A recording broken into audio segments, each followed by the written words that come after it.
When did the vertical blank period start for me? I wonder this sometimes. The golden age of video games was not just about games, really, but about a cultural shift away from the pure physical into the digital world. For me, I think it started in earnest at the grocery store. Into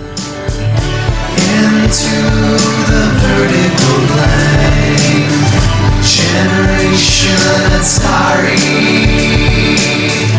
See, throughout the 70s and early 80s, our house existed on the kind of gender divide that had been commonplace for centuries. My dad worked full-time as a draftsman for an aerospace company, and my mom worked full-time as a housewife, with a part-time job as a teacher's aide. Nowhere was this more apparent than in our end-of-the-week ritual. In the late afternoon, my dad would arrive home from work with his weekly paycheck, cashed and ready for the weekend. He would lay the crisp $20 bills on his bed, one by one, dividing up what my mom would get for the house and what he would sock away for whatever it was that he was socking away money for that month. Be it a motocross bike, Civil War memorabilia, metal detectors, or whatever. The most momentous portion of this ritual was the final act. My dad kept 8 $1 bills separated from the rest. If we had earned it for that week, or rather not lost it, he would dole out these bills evenly as weekly allowance for each of his 4 kids. With the house money firmly in place in her well-loved red pleather purse, my mom, my brother, and I would head out in our sea blue 1976 Datsun 710 station wagon with the primered left back end from the accident in 1978 and begin the weekly shopping sojourn to the Lucky supermarket. Even though this had an air of the ordinary, my brother and I were always genuinely excited about the trip. The dollar bills burning holes in our OP Velcro Ripper wallets would soon be put to good use. Mad Magazine, 8-cent Shasta Cola, Domino's, plastic Army Men, Twinkies, Topps trading cards, or whatever other contraband we could afford. These things would get us through the weekend of broadcast TV and lamenting about the seeming impossibility of getting Atari VCS for Christmas that year.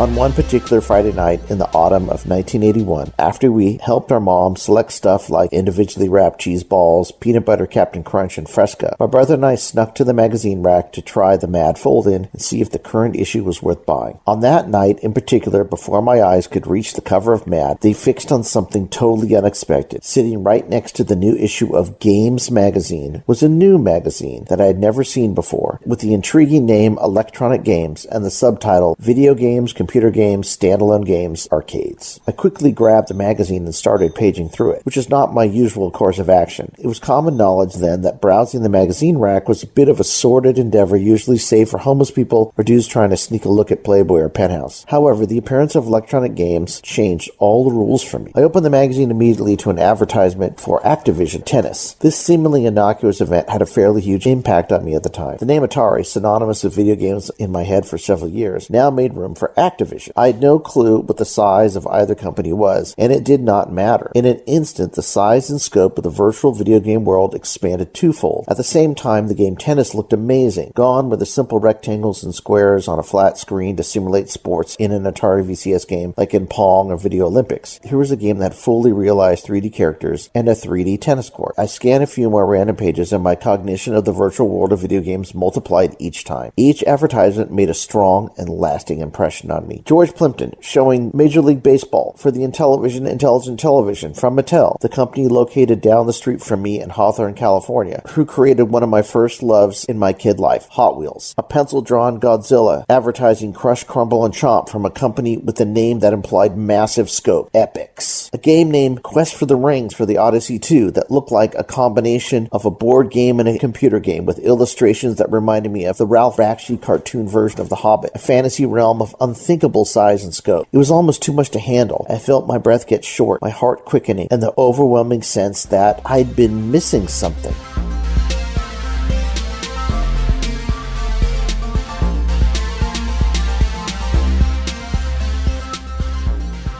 Where had all this come from? Where was I? Like many other times to follow in my life, I felt suddenly out of touch. I played Atari at my friend Carrie's house years ago. I played it in FedMart and Target. I played Asteroids, Missile Command, Space Invaders, Pac-Man at Castle Park, Safeway, and Straw Hat Pizza. I knew the Intellivision existed because my friend Eric had one. I knew you could play games and program on an Apple IIe because Eric had one of those too. I knew you could get an IBM PC to play games like Olympic Decathlon because my friend Wesley had one of those. He also had a Fairchild Channel F with those weird pump-like controllers. I also knew Atari computers existed, and I knew I wanted one and that Asteroids was coming out for the Atari VCS, and I needed to get a VCS for that Christmas. I thought I had a handle on the world of video games, but I was so wrong. A nearly 100-page magazine filled with news and reviews about video games was another thing entirely. It was overwhelming. I thought I was as up-to-date on my video game knowledge as any 11-year-old could possibly be in 1981. Yet here in my hands with evidence that I was totally out of touch. It was a feeling that followed me my entire life. I think author Kevin Savitz put it to words the best when he coined the phrase, terrible nerd. To me, it's a feeling that even in the area of things that we are intensely geeky, we still don't live up to our full potential. Whenever I think I have something totally covered, someone else comes around who proves to me that I'm merely a rank amateur. The arrival of Electronic Games magazine proved this to me for the first time in my life, but it definitely would not be the last. Yes, video game knowledge was hard to come by in 1981. None of this appeared on the pages of Boys Life or AOISO Soccer Now, the only other magazines I read on a regular basis. I seem to recall an ad for video games in Games magazine, but that was about it.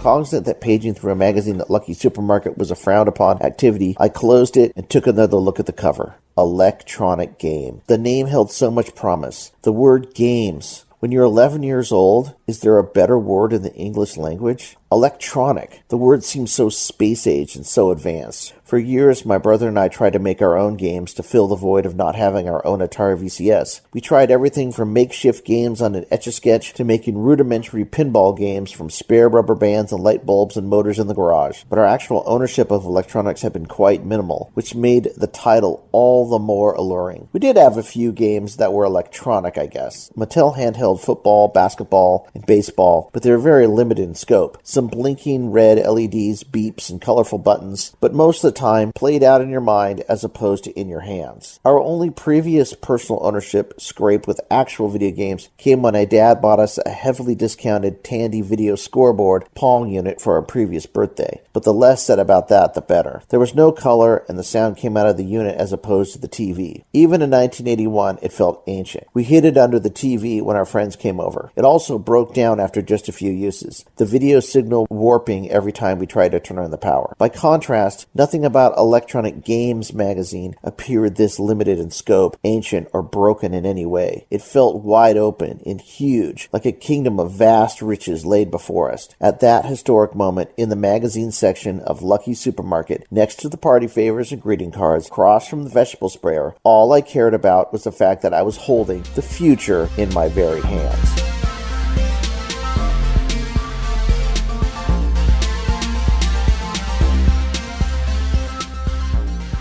I kept looking at the cover, thirsting for more and more. I knew that at any given moment my mom would call us to leave the store, and we'd have to leave the magazine behind. There's no way such a practical woman, who had often eaten ketchup and salt soup as a little girl in the Great Depression, would let us waste $2.95 on a magazine about video games. Just the thought of asking her seemed silly. However, when she finally called us to the checkout line, we arrived with a copy of Electronic Games in hand. Any thoughts of sneaking it through unseen were lost when she deftly asked me to show her what was clenched in the hand hidden behind my back. Her initial reaction to the magazine was mild horror mixed with disgust, the same reaction I had received in 1978 when I suggested I buy 10 packs of 10-cent Star Wars Blue Series 1 trading cards for my brother for his birthday. Surprisingly, though, she gave in, and I've always wondered why. Until the day she died, my mom never understood the appeal of video games or computers, so it certainly was not the subject matter of the magazine. Maybe she saw and understood how much it meant to us, or maybe it was something much more personal. Now that I've been a parent for 20 years, I'm aware of an obvious reality that doesn't show its face until it's too late for you to control. It's this. There is an inflection point in the life of a parent when they realize the diminishing value of trying to mold children in their own image. After you played your kids all your songs, had them watch all your movies, read them all the books you loved, introduced them to your religion, your values, and your take on the world, it's time to take a step back. You realize that pushing any further might just send them off the edge. So, for better or worse, you stop trying. I think for my mom, that might have been one of these moments. She'd done her job. We weren't bad kids. We did okay in school, rarely got in trouble, and we didn't really complain about our station in life. We just loved video games, or at least the idea of them, and they were a thing that she never needed, never wanted, or never imagined would exist. But she could not hold us back any longer. So she relented. The magazine was allowed on the checkout conveyor belt, a moment burned into my mind that I will never forget.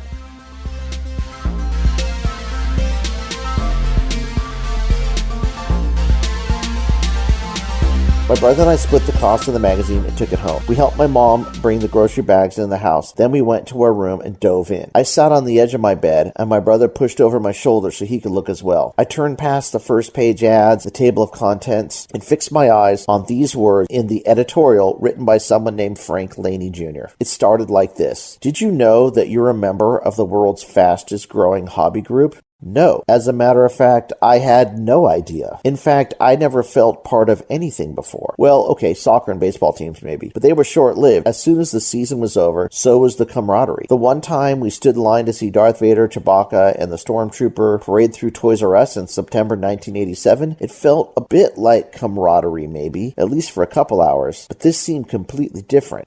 I continued to read. It's true. Although the first Pong machine made its debut only a decade ago, today more than 5 million Americans regularly play electronic games. The introduction of space-age electronic amusements amounts to nothing less than an entertainment revolution.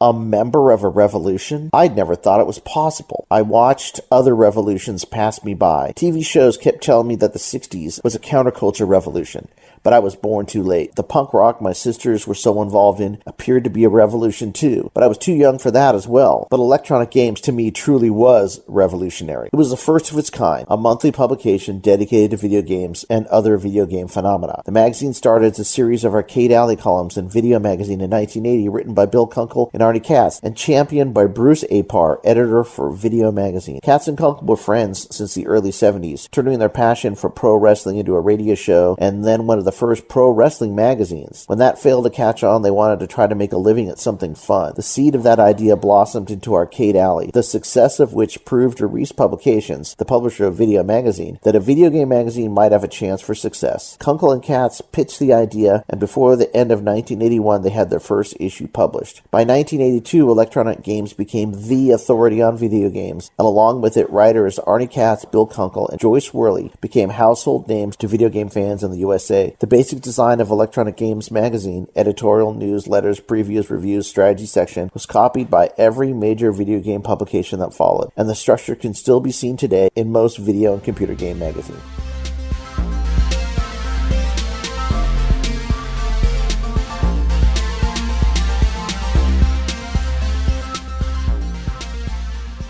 In 1981, my brother and I just had that single magazine in hand, and we had no idea what the future held. We traded turns reading and looking over the other guy's shoulder for most of that weekend. Every page held a treasure trove of wonder and interest. The first image in the magazine that caught my attention was an Atari advertisement about 3 pages in. It showed a stack of brightly colored VCS game boxes about 3 feet high with the words, Atari. There's no comparing it with any other video game. The stack of Atari games looked immense. I had played the Atari 2600 at Carrie's house, but she only had 9 games. I played at FedMart in the TV section, but they had only Combat on display. I never had any idea that there were so many games for the Atari 2600. So many, in fact, that the colored boxes could form a complete rainbow. I was blown away. Did all this stuff really exist? For me, in the pages of the first issue of Electronic Games, the hobby of video gaming was born. I mean, my brother and I were not complete virgins when it came to video games, but who knew the available information about them could fill an entire magazine? It was a whole world we'd been missing, and neither of us wanted to waste another second standing by its edge, wanted to jump in feet first and never look back. We missed the new episodes of The Incredible Hulk and The Dukes of Hazzard that night. Friday TV just could not hold a candle to our new discovery. To be honest, TV itself would never quite hold the same fascination ever again. Well, not static, boring, non-interactive broadcast channels anyway. We drank in the full-color pages, the reviews, the previews, and the articles and the advertisements of that first issue of Electronic Games. And it was at that point that the magazine became my Bible, a living document of the future held in my hands and read one page at a time.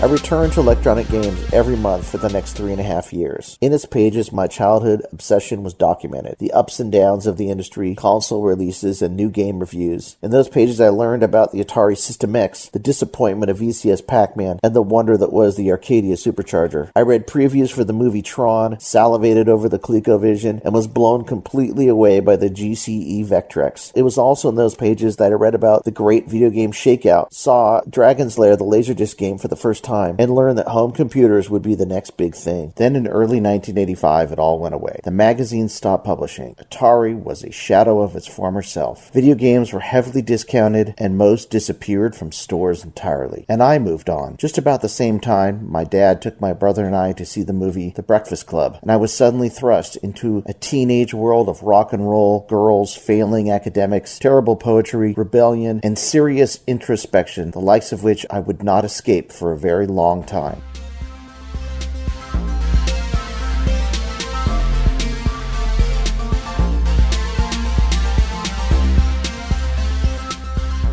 Recently, I purchased a lot of 10 Electronic Games issues from eBay. I have digital copies socked away on my PC, but for some reason, I had the urge to hold the magazine in my hands, turn the pages, and feel the glossy paper on my fingers once again. When I opened the package, the physicalness of the magazine shocked me. Turning the pages no longer feels like a simple romp through the past. In the 35 years since I've read an issue of Electronic Games, its importance has become the stuff of legend to me. In my head, it's been vaulted to a place of grand importance, next to other glorified kid experiences like playing Atari, seeing Star Wars, and riding a skateboard for the first time. But reading the magazine now, the significance has shifted. I used to consider Electronic Games magazine a landmark for the whole world, and in some ways I still do. However, the importance that shocked me, the one that hit me as I sat on our seldom used family room couch, turning the pages of those 10 magazines from eBay, that was much more personal.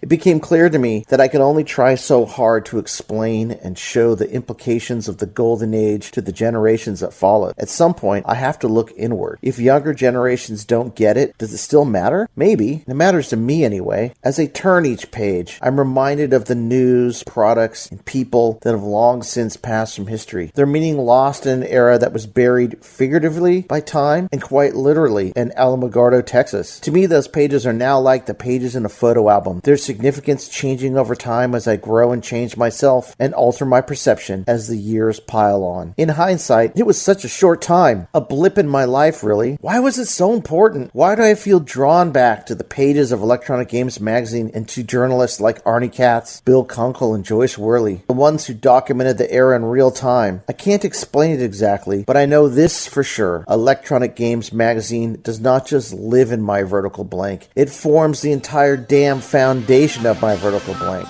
Sorry for not being eloquent or wordy, because I simply can't explain it any better than that. We were children of the Silicon Revolution, an X generation conscripted to fight the console and home computer wars. A product of an analog 70s childhood, we came of digital age in the 80s, believing we could affect the world 8 bits at a time. Armed with joysticks, full-stroke keyboards, Jolt Cola, and MTV haircuts, we proceeded into the vertical blank. There, we stayed up late at night, devising incantations from D&D rulebooks and beginners' all-purpose symbolic instruction code. Video games were the match, and programming was the fuse, as the infinite possibilities of the digital world exploded into the internet age to come. We are Generation Atari. Into the vertical blank.